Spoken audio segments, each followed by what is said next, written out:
Olá, pessoal! Hoje vamos falar sobre tipos de associação em epidemiologia.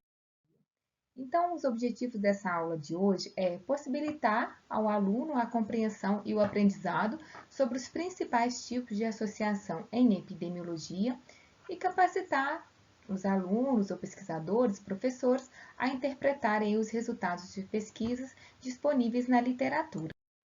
Então, vamos ver aqui alguns conceitos, né? O que seria aí as medidas de associação? Elas também são chamadas de medidas de efeito e elas expressam a relação entre exposição e desfecho. Esse desfecho também é conhecido como efeito. E o que é essa exposição e o que é o desfecho ou efeito, né? A exposição sempre vai ser aí o nosso fator de risco ou fator de proteção, vai depender dos nossos resultados para que nós possamos classificá-los em fator de risco ou proteção. E o desfecho ou efeito seria aí o que vai acontecer ao final do estudo, que pode ser a doença ou a saúde, correto? Essas medidas são usadas aí para detectar quantitativamente essa relação, né? Então, quando a gente fala aí, teve uma associação entre a exposição e o efeito, como foi aí essa associação? Foi positiva, negativa, é fator de risco ou proteção?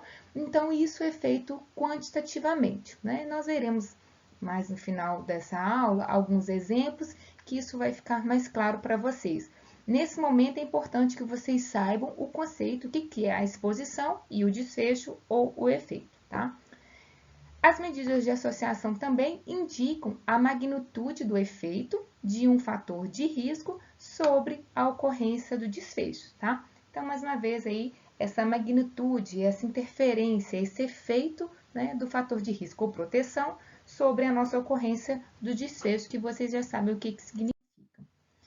Então, as medidas de associação são divididas aí em três, né? Nós temos as medidas de ocorrência, tá? Que é aí a prevalência e a incidência, medidas de associação em estudos de coorte e medidas de associação em estudos de caso-controle.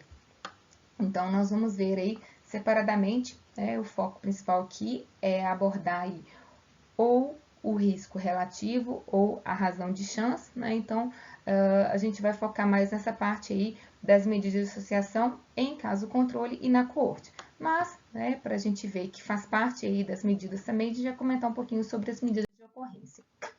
As medidas de ocorrência são utilizadas para quantificar a ocorrência de um determinado evento, né? E especialmente nos estudos epidemiológicos, ela vai quantificar o número de doentes em determinado período de tempo, tá?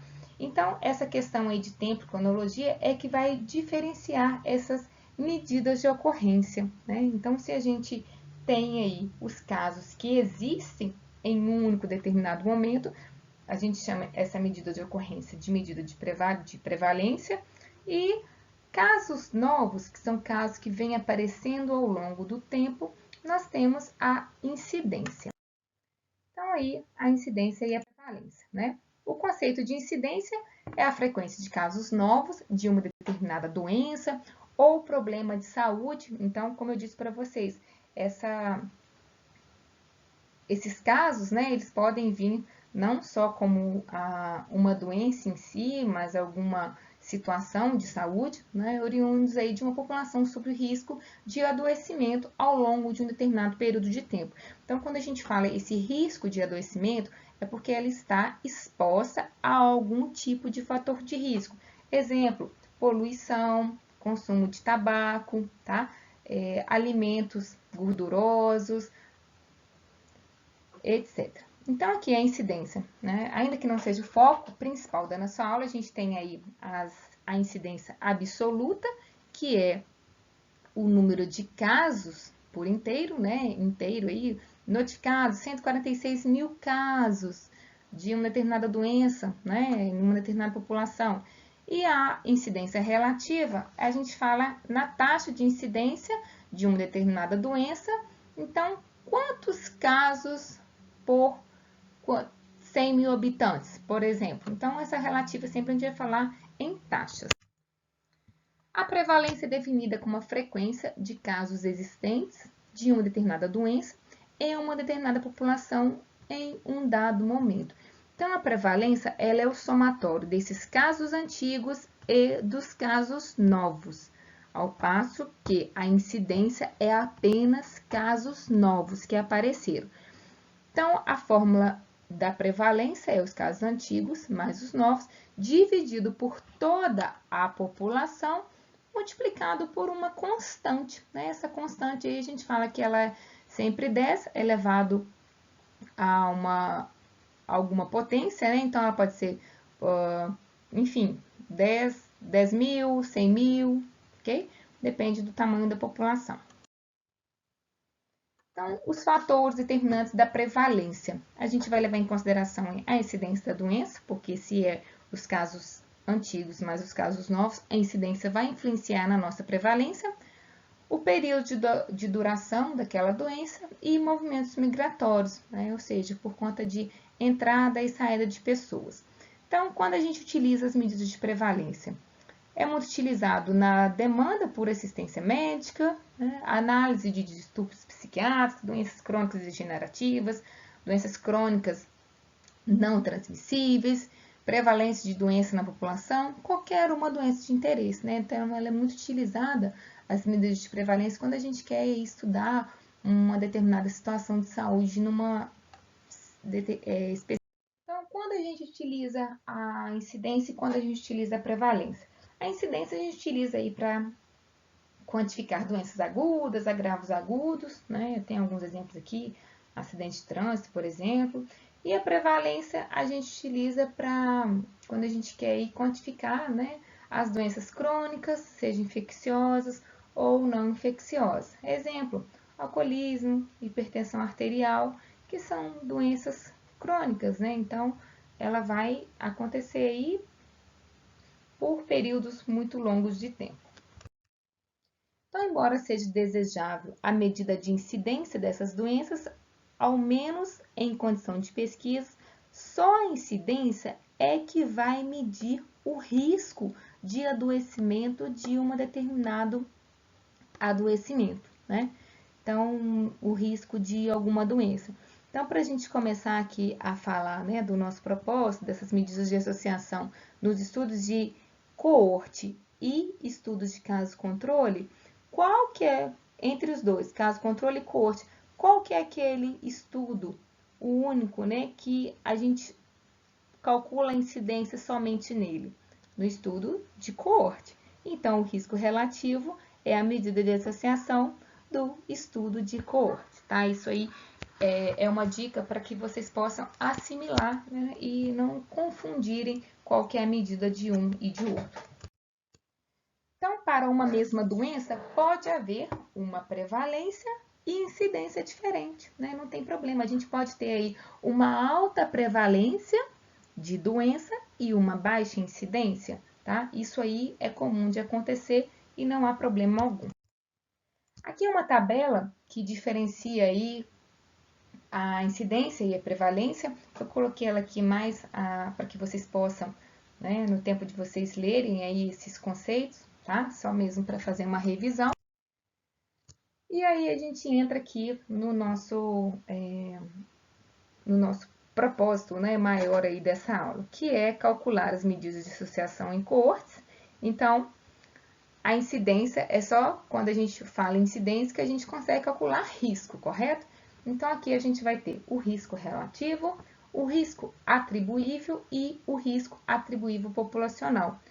Então, diferentemente das medidas de ocorrência, as medidas de associação buscam verificar se há uma associação entre duas variáveis, né? Ou seja, duas características daquela população.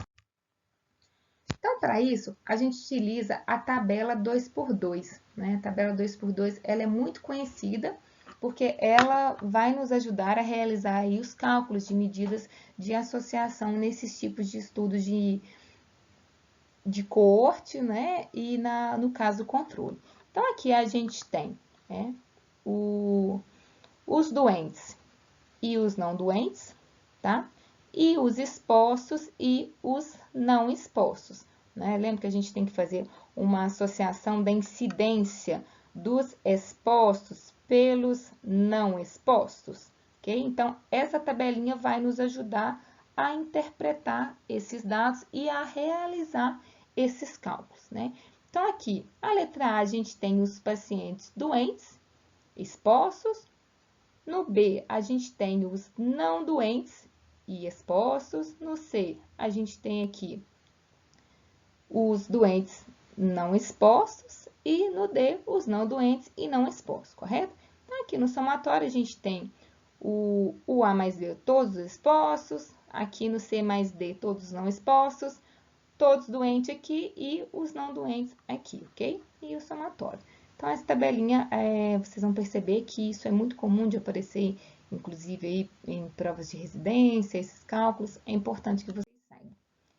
Então, vamos lá, o risco relativo, né? O risco relativo é uma denominação frequentemente utilizada para medidas de efeito baseado em razão de ocorrência de uma determinada doença, né?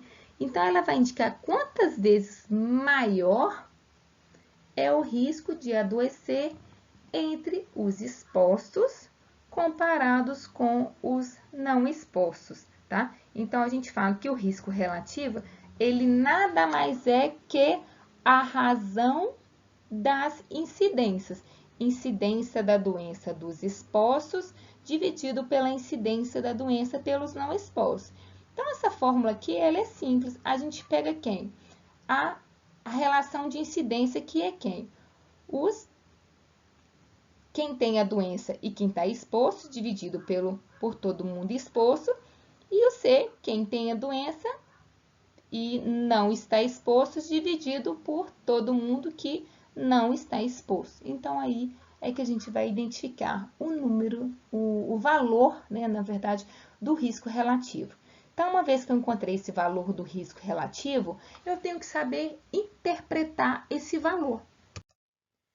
Então, como que eu faço a interpretação do valor do risco relativo, né? Então, feito esse cálculo do risco relativo no estudo de coorte, precisamos saber o que este valor vai representar. Então, a gente tem aí o risco relativo igual a 1, risco relativo menor que 1 e o risco relativo maior que 1 e menor que 1.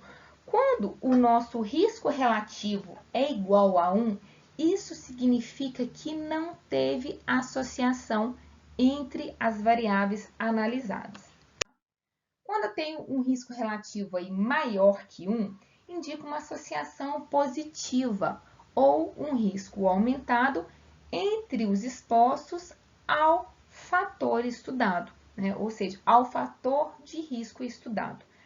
E o risco relativo menor que 1 indica que há uma associação inversa, ou seja, há um risco diminuído entre os expostos ao fator.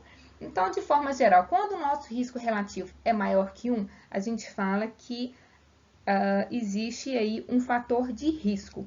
Esse fator de risco, ele é aumentado quantas vezes? Tá? Aí, um exemplo, se o risco relativo ele é 1,8, eu fiz o cálculo e o risco relativo é 1,8. Então, como que a gente vai ler isso? O risco relativo, ele é 1,8 vezes maior ou 80% mais chance, né? Aquele sujeito, aquela população tem 80% mais chance de desenvolver a doença em relação aos não expostos. E o risco relativo menor que 1, a gente fala que é um fator de proteção, ponto. Tá? Porém, para que nós possamos afirmar que o risco relativo ele é fator de risco ou de proteção, nós temos que levar em consideração o intervalo de confiança desse estudo. Tá? Então, olha só, o que é o intervalo de confiança? Esse intervalo de confiança significa com que certeza a variável está certa e não simplesmente é fruto do acaso, tá? Então, o meu intervalo de confiança, ele tem que ser maior que 1 ou menor que 1. Se o meu intervalo de confiança, por exemplo, for de 0,5 até 2,3, percebe que o meu intervalo de confiança, ele passou pelo número 1. Então, isso quer dizer que não há associação. Ou seja, esse resultado, ele é meramente ao acaso, tá? Então, uma outra informação importante sobre o intervalo de confiança. Quanto menor o intervalo de confiança, maior a precisão dos resultados, né? A gente vê isso em bioestatística médica, em estatística em saúde, né? O intervalo de confiança, ele tem que ser menor. Se o meu intervalo de confiança ele é de 2,3 a 24. Então, isso significa que esse resultado ele não é tão preciso, tá? Está associado, mas ele não é muito preciso. Então, aqui um exemplo, né, que eu coloquei para vocês. Vamos lá, então. Em um estudo de coorte, obtemos um risco relativo de 5 e um intervalo de confiança para este risco relativo de 3 a 7. Então, levando em consideração que este intervalo de confiança é de 95%, né, de confiança de verdade, temos 95% de certeza que este valor está entre 3 e 7, ok? Na prática, significa que, se não passou pelo 1, a associação é realmente confiável. Ou seja, aparentemente, há uma associação de risco verdadeiro, que é o que eu falei com vocês. Esse risco relativo, o intervalo de confiança, ele não pode passar pelo 1, tá? Então, o intervalo de confiança de 1 a 9 pode ser que não há uma associação entre as variáveis, né? Pode ser, a gente não tem como afirmar, tá? Então, nesse caso, pode ser que não haja uma associação, mas, olha só, percebe? Ele passou pelo 1, ele está do 1 a 9. Então, nesse caso aqui, realmente pode ter sido aquele risco relativo, pode ter sido só ao acaso, não há associação. Aqui é o risco atribuível ou absoluto, né? Nesse caso aqui, o conceito de risco atribuível é a parcela da incidência da doença decorrente da exposição a um determinado fator de risco. Então, é simples aqui a nossa fórmula, né, do risco relativo, o risco atribuível. O risco atribuível, ele é igual à incidência nos expostos menos a incidência dos não expostos, ou seja, a subtração das incidências das incidências. Então, esse risco relativo, como que a gente vai interpretar? A gente vai ver que quanto mais se distanciar do 1, tem mais associação, tá? Aqui tem um exemplo para vocês em relação a essa questão do risco relativo, né? De acordo com aí o artigo de Doe Hill, né, sobre mortalidade por câncer de pulmão, por médicos ingleses. Então, a gente viu aqui que a mortalidade por câncer de pulmão em não fumantes foi 7 para cada 100 mil, e a mortalidade de câncer de pulmão em fumantes foi 70 por 100 mil habitantes. Então, portanto, o risco relativo foi 63, que é a subtração aí, né, entre os expostos, que foi 70 menos 7 dos não expostos, tá? O que significa que 63 óbitos em 100 mil pessoas foram decorrentes do fumo, tá?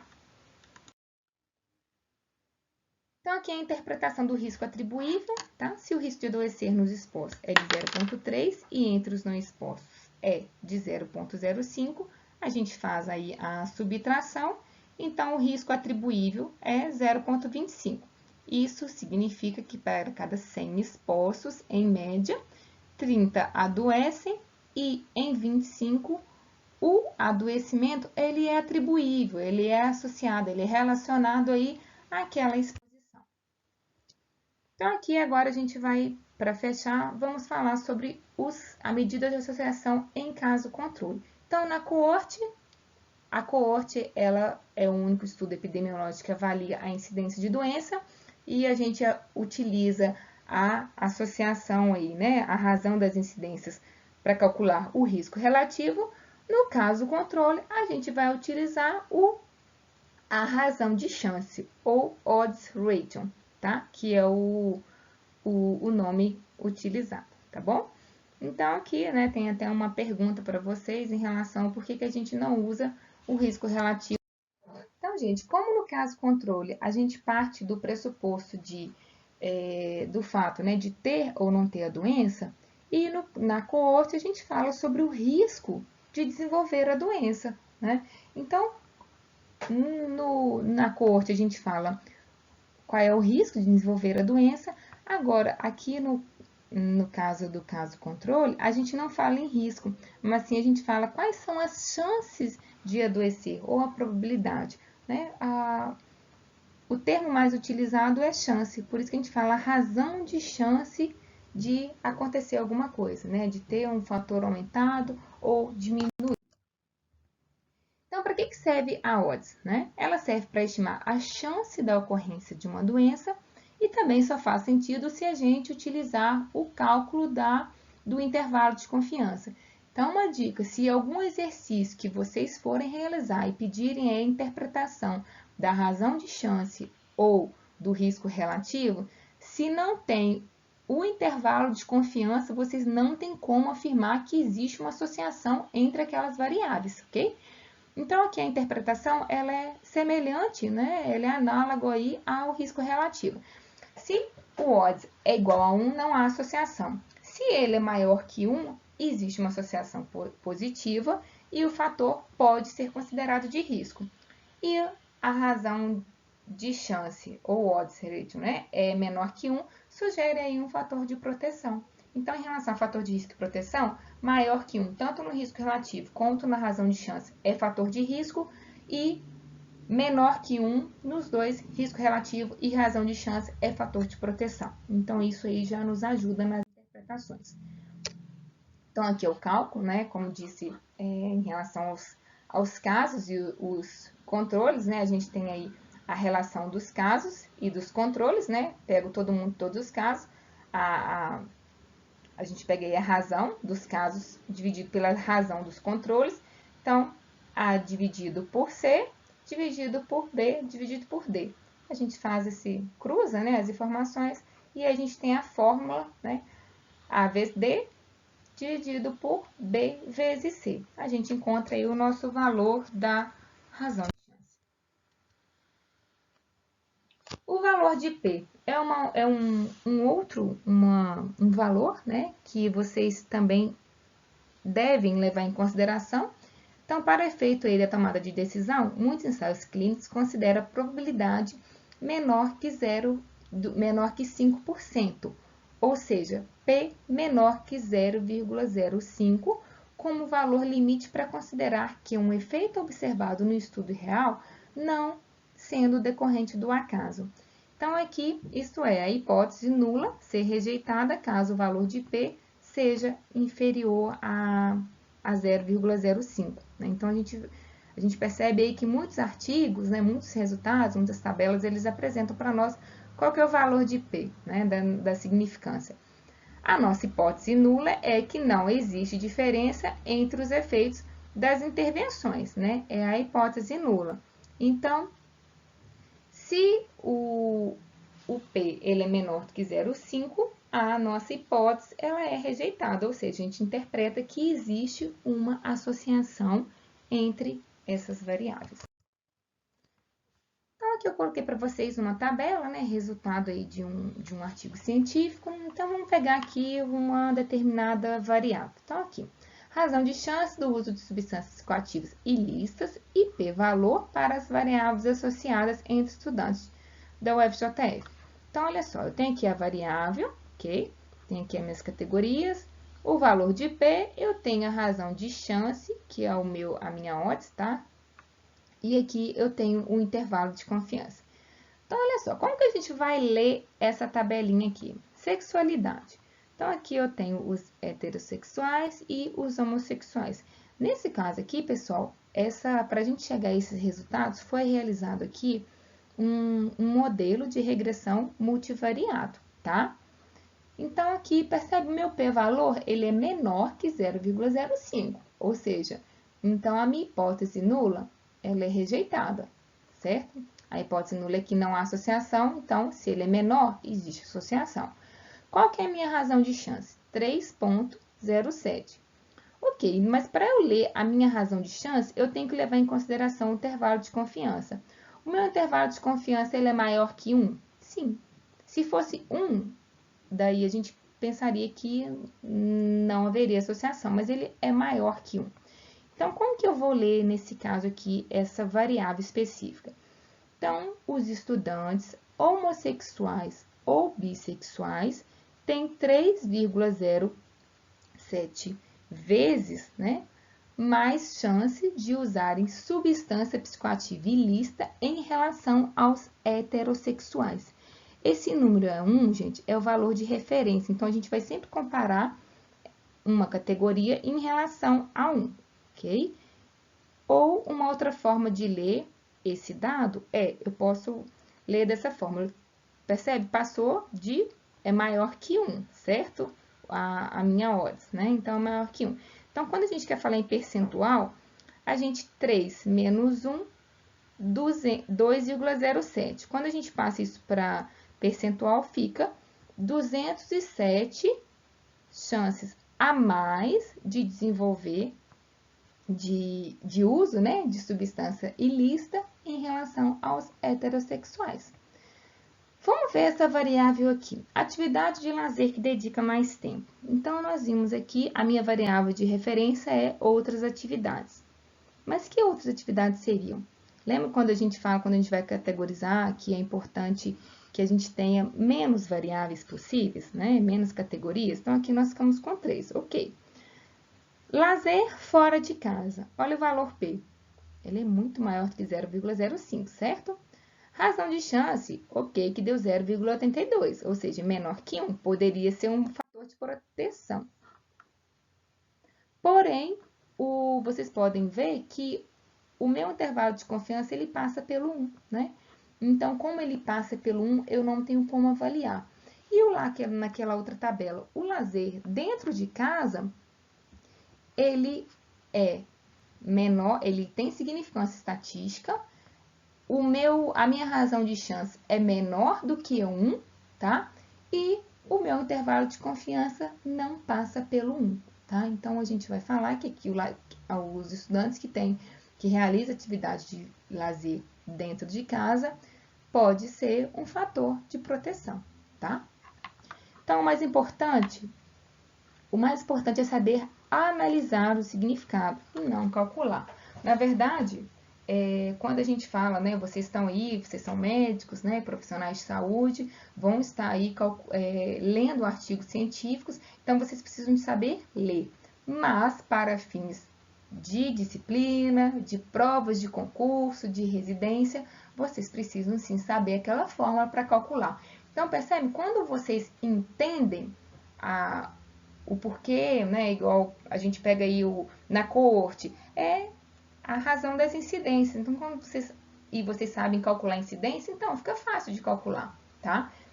No estudo de caso-controle, não é aí a razão dos casos pelos controles? Então, fica fácil, não é uma fórmula que tem que ser decorada, e sim entendida. E uma vez que você sabe realizar esse cálculo e ler o resultado, isso ajuda muito, tá? Então, aqui as referências, né, dos materiais que eu utilizei para vocês e espero que vocês tenham entendido. De toda forma, aqui tem as fórmulas, né, para vocês do risco atribuível e dos estudos de coorte, né, da coorte, da caso controle. E é isso. Um abraço e até breve.